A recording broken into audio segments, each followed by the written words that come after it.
Hey, salut à toutes et à tous, j'espère que vous allez bien. Bienvenue, on est de retour sur le plateau des joueurs du dimanche ici en direct à Cannes. Et comme vous pouvez le voir, on est dans les meilleures conditions possibles. Voilà, on a une belle vue et en plus on est bien accompagné puisque pour cette première interview de ce dispositif spécial Cannes, eh bien on a le plaisir d'être avec Repos Prod avec Tanguy et Julien. Bonjour messieurs. Bonjour, moi Vous c'est allez Tanguy bien? donc. Oui, Tanguy effectivement que vous voyez à gauche de votre écran et Julien Et à Julien. droite. Ça va? Vous êtes bien installés? C'est parfait, c'est vraiment le bonheur Et total. je crois que cette semaine, c'est un peu un des rares moments où vous allez pouvoir vous asseoir, souffler un petit peu. Être dehors et on compte pas bouger, je pense qu'on va rester ici toute la Voilà, journée. on va se servir des bières et on va se mettre bien. Pour les gens qui ne vous connaissent pas, et je pense que c'est une bonne majorité, expliquez-nous un petit peu quel est votre rôle au sein de Repos Prod. Et on va notamment parler aujourd'hui de Toy Battle, qui est un des prochains titres à sortir de Repos Production. Et on va s'intéresser un petit peu à ce que raconte ce jeu, à ce qu'on y fait et comment ça se joue. Un jeu de Paolo Mori. Et alors, c'est Paolo Mori et Alessandro Zucchini. Est-ce qu'on a l'illustrateur? C'est Paul Mafayon, illustrateur. Très bien, eh bien qu'on salue évidemment. Dis-nous, Julien, puisque tu as le micro. Oui, moi je m'occupe du marketing pour les jeux Repos Production et de l'événementiel. Donc si vous passez au salon, au festival ici, tout le stand Repos, c'est nous qui l'avons pensé, designé, réalisé. Ok, il est... Alors... Là, pour le moment, je ne peux pas vous montrer des images tout de suite du stand de Repos Production, mais toute la journée, il faut savoir que Rofelos et Marie sont en train de tourner sur le festival et de tourner des vidéos avec tous les partenaires qui sont venus faire des émissions cette semaine chez nous. Et comme ça, on va pouvoir vous montrer tout au long de la semaine à quoi ressemble le festival de l'intérieur et vous montrer un petit peu tous les stands. Donc, vous finirez par voir le stand Repos Prod. Et donc, un stand un peu particulier. Et vous avez mis des animations un peu spéciales ou une déco spéciale? On fait toujours plein de surprises. Donc il y a évidemment des décos spéciales. Ok. Un peu moins sur Toy Battle parce qu'il est en avant-première. Donc là, on a 4 boîtes de démos qui sont arrivées tout juste En urgence. pour qu'on puisse le montrer aux gens sur le festival. Mais il y a tous les autres jeux sur Forocron. Vous avez un vrai château. Ah, trop bien. Puis plein de surprises dans les allées que vous allez découvrir au fur et à mesure des jours et forcément plein de visuels. Ouais. Alors Forocron, on va en reparler puisque ce soir, on refait une émission avec Repos Prod sur Forocron. Et franchement, j'ai hâte parce que ce jeu me à régale. Ce sujet-là, on t'a ramené un petit cadeau pour Forocron, comme tantôt tu auras l'occasion de le faire. Très bien. Eh ben, regardez, je suis prêt à arborer cette petite couronne puisqu'évidemment, je gagnerai la game de ce soir, les amis. Je vous le dis d'avance. Je la mets pas tout de suite. Je la mettrai quand j'aurai gagné évidemment ma partie. Ce sera en fin de journée, je crois, vers 18h, si je dis pas de bêtises. 18h30 exactement, puisque à 18h, on a l'interview de Cynthia Reberac, qui est la commissaire du festival et qui va pouvoir nous parler du festival dans son ensemble. Et après, on pourra se détendre sur une partie de Forocron.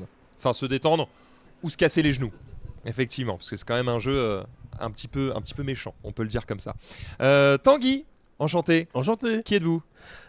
Tanguy Gréban, je m'occupe de la direction éditoriale, donc c'est les équipes qui développent et qui éditent le jeu, donc du choix du jeu qu'on va faire, avec le choix des illustrations, le développement mécanique, etc., jusqu'à la fin, jusqu'à ce que le jeu soit terminé en français et en anglais, et là on passe le relais à nos confrères de la pré-production qui font toute la traduction et puis le marketing, enfin voilà, il y a on est nombreux. Tout donc, un process tout à fait, tout un entre le process. moment où le jeu est développé et au moment où il arrive sur votre table de jeu. C'est ça. Okay. Et donc ce jeu-ci, on l'a travaillé avec Virginie Gilson, qui était la chef de projet. Et on a développé ça. On parle un peu de l'histoire du jeu. Carrément. C'est quoi Toy Battle? D'où ça vient? D'où ça vient? C'est une rencontre avec Paolo Maru qui vient nous montrer des prototypes. Et comme toujours dans ce genre de choses, il nous montre des prototypes. Il n'y a pas quelque chose qui nous plaît. Et puis dans sa valise, quand il referme, je vois une petite boîte qui s'appelle Plastique Soldier, avec des petits soldats en plastique vert là. Un peu comme dans Toy Story, les petits soldats. Et je vois ça et je dis mais c'est quoi ça? Ouais, c'est pas pour vous, c'est plutôt un jeu de bataille et tout. Je dis mais je sais pas, on a le temps, vas-y montre. Et il nous sort le jeu. On sait jamais. Ouais, c'est ça. Et tout de suite la méca elle est terrible. Enfin vraiment on adore. C'était assez différent parce que les plateaux étaient modulaires. On peut en revenir pourquoi est-ce qu'on a changé ça, mais les plateaux étaient modulaires et jeu de bataille avec des petits soldats et c'est vraiment Voilà, la méca elle est toute pure en fait. On comprend pas que ça n'existe pas. Et tu vas me disputer si je dis une bêtise, oui, d'accord? vas-y. Quand je regarde juste ici le plateau de jeu qu'on voit un peu derrière, j'ai l'impression. Est-ce qu'il y a une inspiration d'un jeu mobile à la Clash Royale ou quelque chose comme ça? On nous le dit beaucoup. Visuellement, ça m'y fait penser. Mais non, mais oui. En fait, D'accord. Paul Maffaillon est un illustrateur qui a travaillé beaucoup sur tout ce qui est illustration de jeux vidéo et tout, donc on voit sa patte dans différents jeux et donc c'est normal qu'on la retrouve ici. Ok.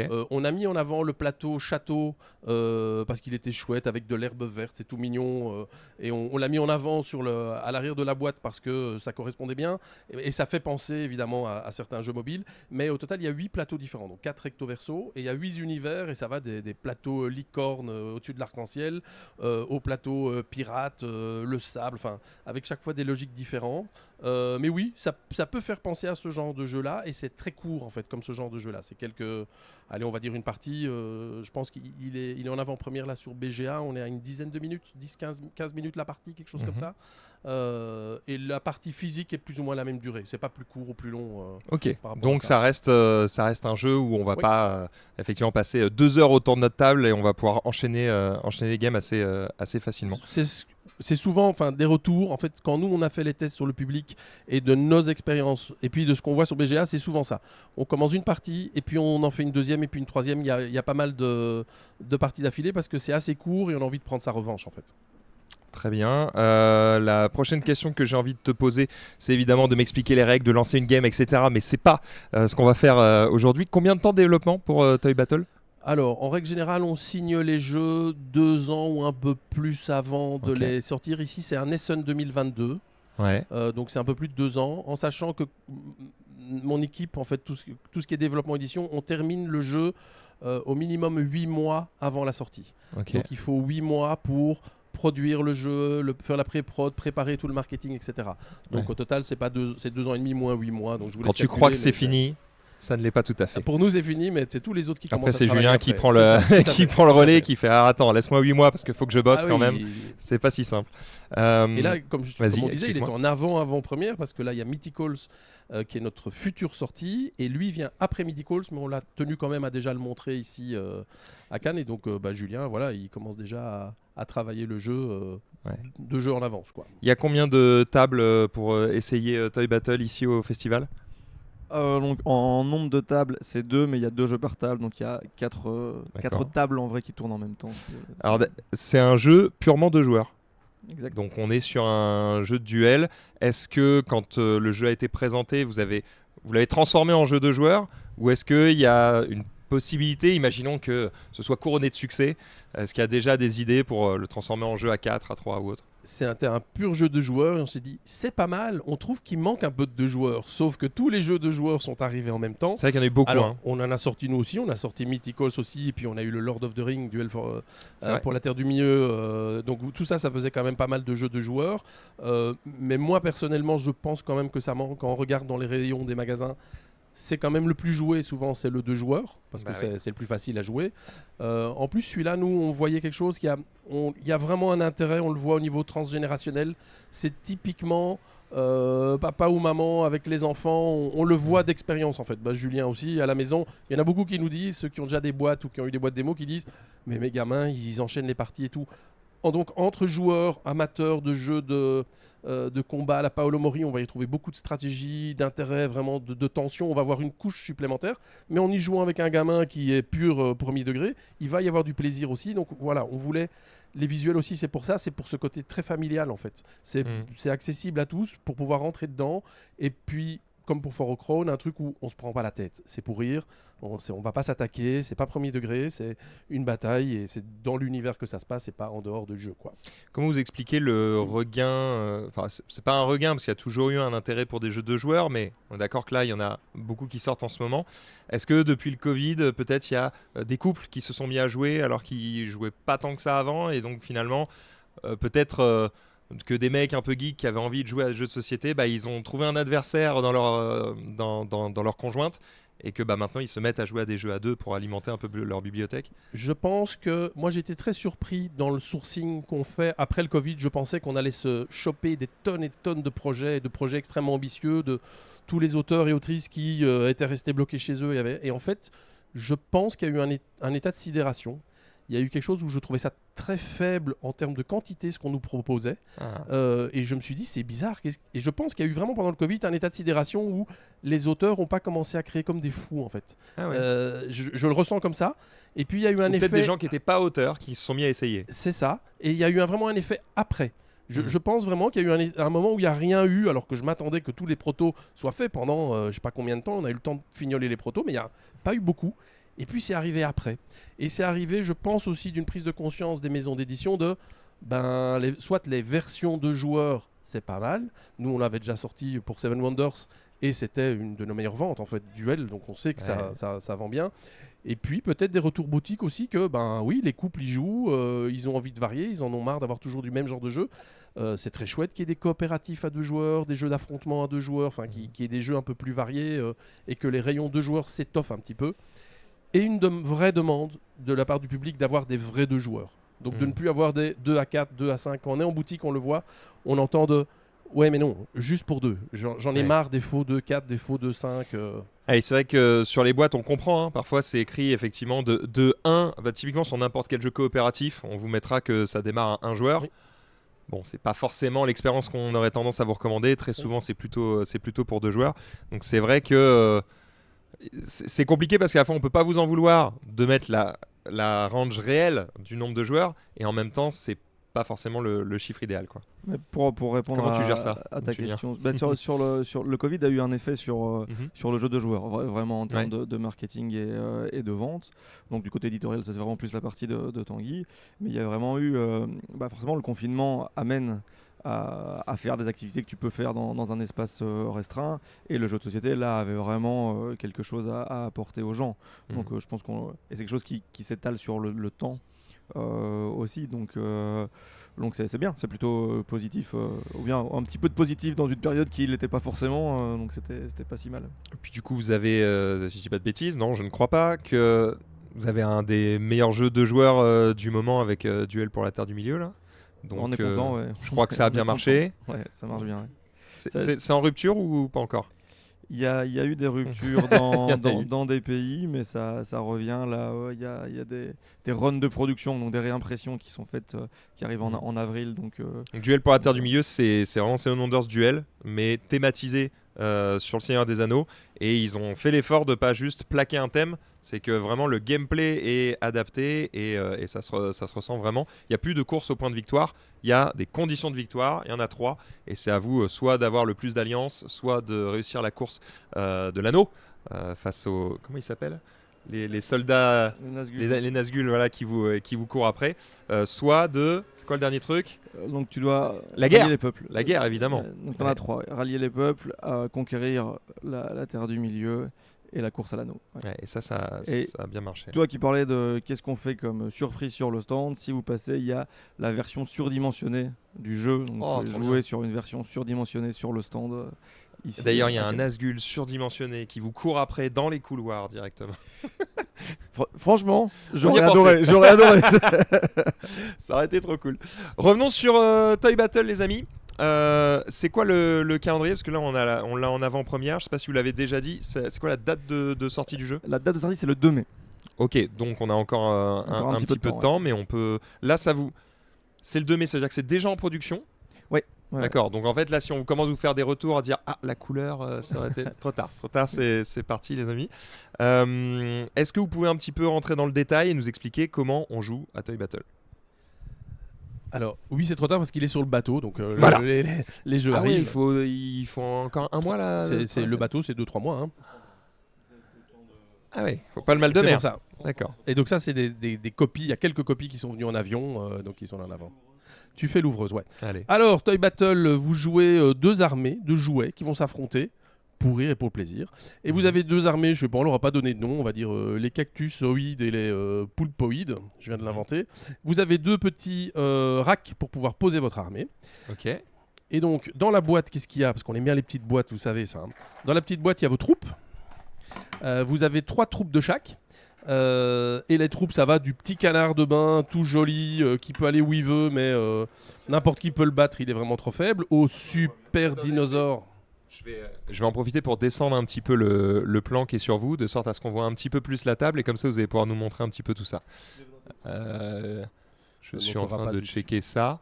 J'essaie de ne pas me tromper de cam. Je vais demander à Baptiste un petit coup de main. Celle-ci, c'est la V, merci. Hop, on est sur le coup. Et là, normalement, on va faire un peu de magie.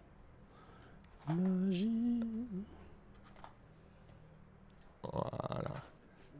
Je baisse un petit peu, ça vous coupe un peu la tête. Mais au moins, on est censé mieux voir le jeu. Je vais désactiver ça. Et normalement, allez-y. On voit un peu la table et on vous voit, messieurs.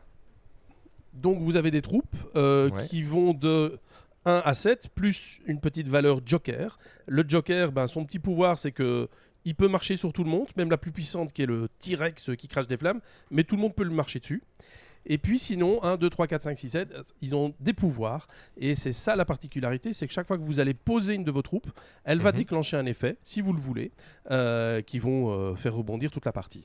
Il y a 8 plateaux, donc c'est 4 plateaux recto-verso, mais il y a 8 univers différents. Chacune des troupes a son plateau. Donc ici, il y a un chevalier, c'est le plateau du chevalier. De l'autre côté, il y a la piscine, c'est l'univers du petit canard de bain.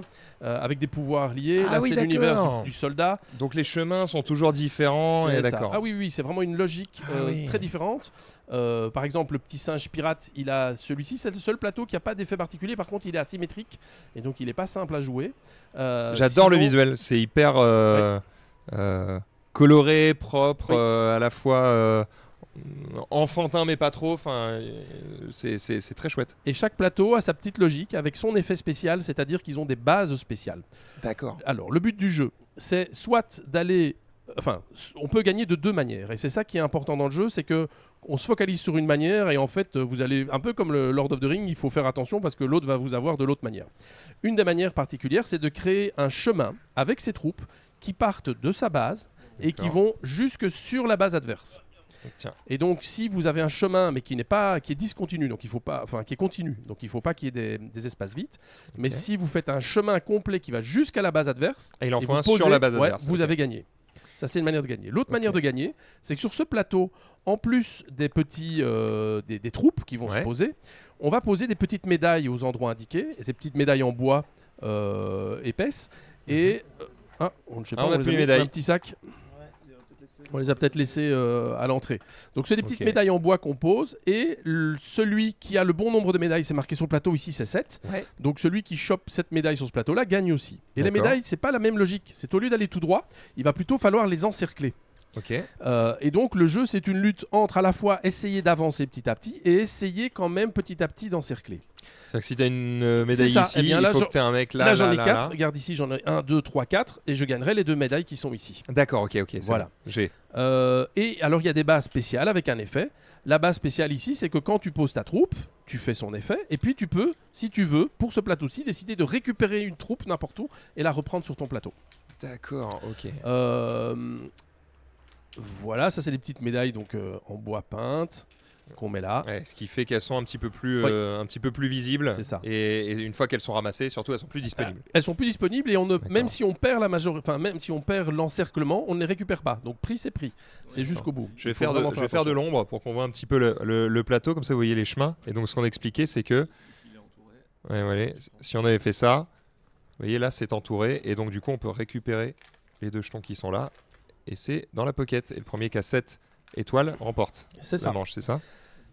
Et donc il faut non seulement essayer d'avancer, essayer d'entourer, essayer de ne pas faire couper, on va dire, ces lignes d'approvisionnement, c'est-à-dire vraiment la ligne qui permet d'avancer, parce que dès qu'on a un trou, c'est foutu. Alors, particularité du jeu aussi, c'est que comment se gèrent les combats, c'est que vous pouvez recouvrir n'importe quelle troupe adverse à partir du moment où vous avez une valeur supérieure à elle. Ok. Donc le bleu est ici un 2, eh bien le rouge va pouvoir venir avec un 3, 4, 5, 6, 7. D'accord. Ou le canard, qui est le plus faible mais qui recouvre n'importe qui. Donc si le petit canard et toutes les troupes restent sur place, on ne les enlève pas. Ah, donc ça va s'empiler. Exactement. On fait des piles. C'est pour ça qu'on a des tuiles un peu épaisses, Tout parce à que le matériel est quali. Hein. Oui, oui. Le but, c'est que ce soit facile à prendre et agréable, parce que, imaginons, il y a des pouvoirs. On ne va pas expliquer tous les pouvoirs, mais chaque petit soldat a un pouvoir. Mais D'accord. il y a un pouvoir, par exemple, celui du soldat, qui est de pouvoir, imaginons que le petit canard s'est fait prendre par le soldat, Ouais. eh bien, le pouvoir du chevalier, c'est qu'il Ouais. va pouvoir éliminer un adverse, et hop, on récupère celui qui est en dessous. Ok. Et donc, toute cette tuile, toute cette pile de tuiles a un intérêt, évidemment, puisqu'on va pouvoir aller en éliminer, etc. etc. Et donc j'imagine que plus la valeur inscrite sur un personnage est forte, c'est ça. plus son pouvoir va être pas trop Exactement. puissant. C'est ça. Et c'est pour ça d'ailleurs que le T-Rex qui lui a 7 de puissance n'a pas de pouvoir en fait. Exactement. Mais Très bien. il va quand même se faire choper par le sans canard. problème. Et donc ça fait une boucle. Tout à fait. Ça ça. boucle tout le temps. Il n'y a jamais de blocage par rapport à ça. Ok. Et ce qui est très chouette, c'est surtout l'enchaînement. C'est quoi la justification pour le fait que le canard en plastique fait peur au T-Rex? C'est pas ça, c'est qu'il va au-dessus. Personne, voilà, il passe au-dessus chaque fois. Il n'y a pas vraiment de justification. C'est qu'il est plus fort en fait. Il est plus sympa. Voilà, ils ont décidé. Il lui a fait. Le T-Rex a Et dit en fait- d'accord, j'ai perdu. Au niveau méca, comment ça se passe? Donc c'est caché, vous avez un Ouais. petit chevalet sur lequel vous mettez vos troupes. Et à vos tours, c'est simple. Soit vous posez une troupe, soit vous piochez 2 troupes. C'est D'accord. tout. Et si vous la posez, il faut respecter les règles de pause. On Et pioche si- dans quoi? On a un petit sac, ouais, on a sur le côté, vous avez toutes vos troupes face Ouais. cachée. Ah, tout face cachée. On en a enlevé 4 au départ, donc il y a un petit trou, vous savez pas exactement lesquelles ne sont pas présentes. D'accord. Et donc ça fait toute la différence parce que suivant ce que vous espérez de piocher ou pas. Et Ok. donc c'est vraiment un jeu de tempo. Il faut bien gérer son avancée et pas se retrouver à sec. Parce que parfois on avance et puis on est juste trop court. Pendant ce temps-là, on va perdre un tour à repiocher. L'autre, il va pouvoir avancer 2 fois et ça va peut-être faire la différence. Donc il y a vraiment un tempo à comprendre pour bien avancer. Donc c'est très simple, mais c'est très très stratégique. Quoi. Et C'est donc vraiment, effectivement, même si visuellement je vois pourquoi ça me fait penser à un jeu comme Clash Royale, dans les mécaniques, c'est pas du tout la même chose. Quoi. Oui. Ok, assez intéressant. J'ai hâte de pouvoir tester tout ça et surtout. Avec l'arrière de la boîte, j'avais pas forcément compris qu'il y avait plusieurs terrains avec, on va dire plusieurs gameplays un Oui. peu différents. Et du coup, hâte de tester ça. Ça a l'air assez chouette. Très très cool. C'est parce que t'as pas eu l'occasion de lire l'arrière de la Ouais, boîte. je l'ai pas mais lu, tu j'ai regardé vois, les images. Il juste. est, Huit il est terrains spécifié. différents. Ouais. C'est pourtant bien écrit. Hein. T'avais fait ton boulot T'as vu ça? et je t'ai pas respecté. On essaye de faire des trucs. Je comprends, tu m'en veux un petit peu. Très Pas bien. du tout, pas du tout. Ok, bon ça a l'air assez chouette. Tu nous as dit ça sort en mai. Combien ça coûte un Toy Battle? 25 €. Oh ça va. Ouais, Vu le matériel, ça va. ouais, c'est exactement ça. Ce que j'allais dire, c'est pour moi, c'est au niveau qualité de matériel et rapport qualité-prix, c'est vraiment exceptionnel. Et comme le disait Tanguy, c'est à la fois transgénérationnel. Donc moi, il y a 3 enfants à la maison et les 3, ils sont méga fans. Tu le Ouais. joues en famille, c'est super gai. Tu le joues avec des amis, même plus gamers ou quoi, ça prend une dimension beaucoup plus stratégique. T'as gagné, ouais, mais attends, moi je vais en refaire une, je vais pas me laisser faire, on change de plateau, machin, c'est exceptionnel. Il y a des notions de bluff évidemment, de dire quand je vais pouvoir jouer ce T-Rex, tu vas trembler et puis en fait. Ouais, et puis évidemment, tu pour l'as moi, pas. la grosse. Le truc fabuleux, c'est comme t'en enlèves 4 au départ, tu peux pas calculer en fait, parce que tu sais pas, parce que tu ne regardes pas ce que tu as enlevé, donc et t'essayes aussi de penser sur l'autre en disant purée, mais là s'il a un rejoué, Tu peux pas c'est juste compter les terminé. cartes. Ouais, quoi. c'est ça, exactement. Ok. En fait, ça prend la dimension. C'est pour ça qu'il faut essayer. Ça prend la dimension quand tu connais les pouvoirs des différentes troupes. Ça prend toute sa dimension stratégique. En fait, c'est vraiment ça l'intérêt, c'est que c'est très simple. Mais derrière, c'est vraiment comment je vais agencer mes effets pour jouer un truc qui est un peu petit, mais qui me permet automatiquement dans son pouvoir de repiocher. Et avec celui qui repiocher, je vais faire ça. Il y a des choses qui peuvent être très fortes, comme la soldate, la capitaine. Elle, quand tu la joues, tu peux rejouer une troupe derrière. Mais si tu en as 3, tu peux je pose, je rejoue, je pose, je rejoue, je pose, je rejoue. Tu pourrais faire jusqu'à 4 troupes. Et donc à un moment, même si c'est pas très avancé dans la partie, tu sais que suivant ce qu'il a, il pourrait venir t'envahir. Donc il faut tout le temps faire vraiment bien attention et essayer de se dire ok, qu'est-ce qu'il a pour l'instant. Donc oui, il y a une partie bluff par rapport à ça, quoi. Parce que peut-être que c'est le moment où tu n'as vraiment pas les troupes qu'il faut et il faut surtout pas que l'autre le comprenne et commence à t'attaquer et que tu aies le temps de repiocher les bonnes troupes, quoi. C'est très contextuel. Trop bien. J'ai hâte de tester ça. Julien, dis-moi, je sens que Bah, tu as envie de ouais, en termes de sensations, il d'ajouter y a, quelque chose. il y a une vraie montée en tension aussi, tu vois. Donc il y a un moment, comme dans tous ces jeux d'affrontement, en fait, là, je suis acculé, il faut que je fasse quelque chose. Ou dans l'autre sens, tu dis là j'ai presque gagné, il faut que je prépare mon coup. Donc... Et c'est super agréable sur un jeu qui fait 10 minutes, un quart d'heure en fait. Parce que comme tu disais, il faut pas jouer 2 heures pour avoir ces sensations-là de jeu. Ouais. Quoi. Et ça c'est très très agréable. C'est sur un jeu de ce type, effectivement, tu as plutôt envie de dire je fais une game très courte, j'ai kiffé, que je gagne, que je perde, c'est pas trop grave. Effectivement, en plus, il y a un petit peu de variance sur qu'est-ce que je vais piocher. Et des fois, si t'as pas forcément la chance de ton côté, tu vas avoir des games plus difficiles que d'autres. Mais comme elle a pas duré très longtemps, c'est pas grave, on va faire 3-4 manches et comme ça, on va voir comment on gagne. D'ailleurs, une partie, c'est une manche. Ou est-ce qu'il faut faire 3 manches pour décider qui a gagné? Est-ce qu'il y a un truc comme ça? Une partie, une manche. Une partie, une manche, et après vous décidez, vous, si vous voulez, en faire d'autres. Ok. Comme on a un petit peu de temps en plus, profitons-en. Est-ce que vous pouvez me parler un petit peu de Repos Production? D'où vient cette société d'édition? Où est-ce que vous êtes basé? Alors je crois que vous êtes distribué par Asmodée. D'ailleurs, ça appartient à Asmodée Repos Production, non? Ça appartient à Asmodée. Donc ça a été créé par Thomas Provost et Cédric Caumont, qui sont 2 joueurs archi passionnés, qui ont commencé par un jeu qui s'appelle Time's Up. Ils ont trouvé ce jeu génial, ils ont dit mais il faudrait éditer ça, c'est un jeu américain, il faudrait éditer ça en Belgique. Cédric qui maintenant travaille avec, qui a créé Captain Games, ça. Qu'on voit cet après-midi. Et Thomas Donc, qui a créé avec Antoine Boza Playpunk. Ok. Donc ils ont tous les deux créé une maison d'édition. Et donc ils ont commencé par Time's Up qui a été un immense succès, et puis ils ont fait plein de jeux avec ce sont des vrais passionnés. Enfin, il y en a beaucoup dans le métier, mais c'est des collectionneurs de jeux, c'est des gens qui jouent à plein de choses. Et petit à petit, ça s'est développé. Ils ont vraiment commencé. Moi, je les connaissais depuis un petit peu avant le début. Ils ont vraiment commencé dans la cuisine. Et voilà, quoi. Ils étaient 2. Et petit à petit, ça s'est agrandi. Maintenant, il y a des grands bureaux. C'est à Bruxelles. Et depuis 5 ans, presque 6 ans, la société a été revendue. Enfin, ils ont vendu la société à Asmodée. Et donc voilà, c'est un des studios Asmodée.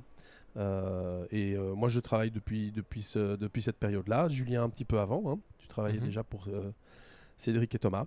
Voilà. Et la ligne éditoriale est qu'on n'en a pas vraiment parce que c'est le grand le grand écart entre des jeux comme Seven Wonders et puis des trucs comme Time's Up ou des jeux vraiment comme Just One qui sont d'une simplicité absolue. Mais vous n'êtes pas sur du jeu expert quand même avec des gros plateaux à 120 balles. On n'est pas dans ce délire-là. Mais en fait, on n'exclut rien. Ouais. Si ça arrive, ça arrive, mais c'est pas vraiment vers là qu'on va. On n'est pas, on aime bien faire des jeux familiaux. On a du plaisir à faire ça. On a beaucoup aimé faire des jeux de licence, donc travailler Lord of the Rings. On est des fans, donc c'était un grand plaisir. On a fait un jeu Netflix pour le comment ça s'appelait, Attack of the Man-Flyer pour la série.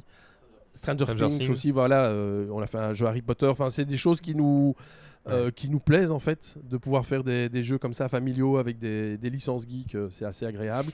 Il y a eu une espèce de vent de licence il n'y a pas très longtemps où on a pris des gros succès, on y a collé des licences, je pense à Small World of Warcraft par exemple, ou à ce genre de choses. Tu as l'impression que c'est quelque chose qui va se démocratiser de plus en plus, de prendre des jeux qui ont eu du succès et d'y coller un thème.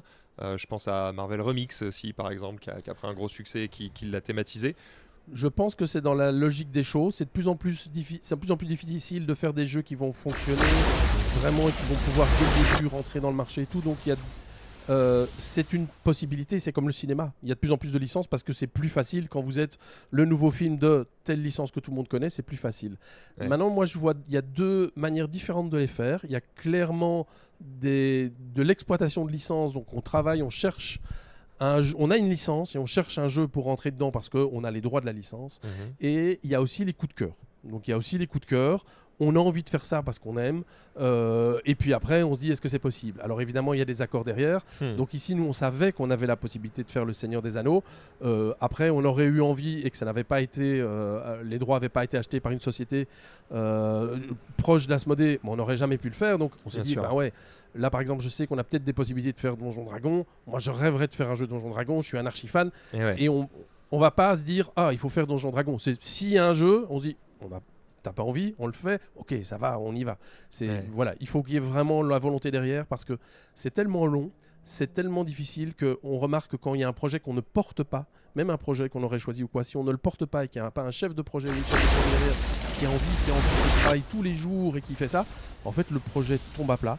Et donc les équipes de Julien après ils sentent qu'on n'est pas motivé et donc il y a personne qui a envie de le faire non plus. Et ça se sent en fait. Ça se sent. Hockey game. Voilà. Même alors on peut arriver à faire des hockey games même en étant passionné. Hein, on n'est pas exempt des hockey games, ça c'est vraiment voilà. Mais s'il n'y a pas la passion derrière, on sent qu'à un moment ça s'affaisse quoi. Ouais. Et ça c'est clair. La passion, c'est ce qui nous drive tous. Tu disais tout à l'heure, c'est vraiment une boîte de passionnés. Pour le coup. Il n'y a pas beaucoup de gens ici qui ne sont pas profondément passionnés par ce qu'ils font. Et c'est ça aussi qui est cool. Donc venez vous déplacer en salon pour découvrir les jeux, pour découvrir les gens aussi. Parce que c'est aussi l'occasion de faire pas mal de rencontres. Et c'est assez intéressant. D'ailleurs, s'il y a des auteurs qui nous regardent et qui veulent présenter des jeux à RepoProd, c'est possible, faut prendre des rendez-vous, comment on fait? Alors là maintenant j'ai la chance de venir ici, mais sinon bientôt ou ce soir, mais sinon je suis en sourcing toute la journée, donc on est 6 et toute la journée il y a 80 rendez-vous d'auteurs et d'autrices qui viennent nous montrer leurs projets et toute la journée on regarde par auteur-autrice 1, 2, 3, 4 projets et on voit ce qu'on va pouvoir et puis on rentre avec... Tu es le nez de RepoProd. Je suis une partie des nez parce qu'il faut vraiment que c'est important, ça doit nous plaire. Donc moi je le ramène après et il faut que ça plaise vraiment dans la boîte. Il faut qu'on sente que tout le monde ait envie de travailler dessus parce que si je suis passionné et que derrière il n'y a pas de chef de projet qui veut le porter ou pas de graphiste, en fait ça sera pas bon. Et donc un des trucs pour nous pour que ça marche, c'est qu'on joue et qu'il y ait vraiment un enthousiasme collectif. Ça fera pas spécialement un jeu excellent, mais au moins il y a ça et il y aura ce plaisir de travailler dessus. Eh bien en tout cas, la passion ça peut donner des jeux comme Toy Battle qui sort donc en mai, que vous pouvez tester sur le salon si vous allez bien sur le stand de RepoProd. Vous pourrez tester évidemment les autres jeux de RepoProd qui sont donc en ce moment For a Crown et... Alors on en a plusieurs, il y a For a Crown que vous pouvez tester, il y a Mythicals qui est en vente en avant-première sur le festival. Qui lui sort très bientôt. Qui sort le 28 mars. Okay. Il y a Fairy Ring. Si vous n'avez pas joué à Fairy Ring, il faut aussi y jouer. Enfin, faut jouer à tous très nos cool. jeux. Fairy Ring, très familial, très accessible. Vous pouvez y aller. C'est assez simple à prendre en main. Duel Lord of the Ring et Toy Battle. Donc il y a 5 jeux chez RepoProd qui sont présentés sur le salon. Dans un super espace. Franchement, on est assez content de ce qu'on a fait. Donc n'hésitez pas à passer. Ça va être que du fun et on va bien s'amuser. Je crois que vous pouvez parce que tous les jeux que tu viens de me citer, il n'y en a aucun où... j'ai entendu du mal, ou même moi j'ai joué, je me suis dit, ouais, je m'ennuie. Vous avez vraiment un très beau line-up, donc félicitations, c'est très très cool. Merci, on est content et voilà, d'ici pour nous là maintenant, tu vois, en événementiel, une fois que le salon est lancé, que les gens commencent à jouer, c'est que du bonheur là. On regarde les sourires, les fous rires, les choses trappes dans For a Crown. Donc là, nous on est ravis quoi.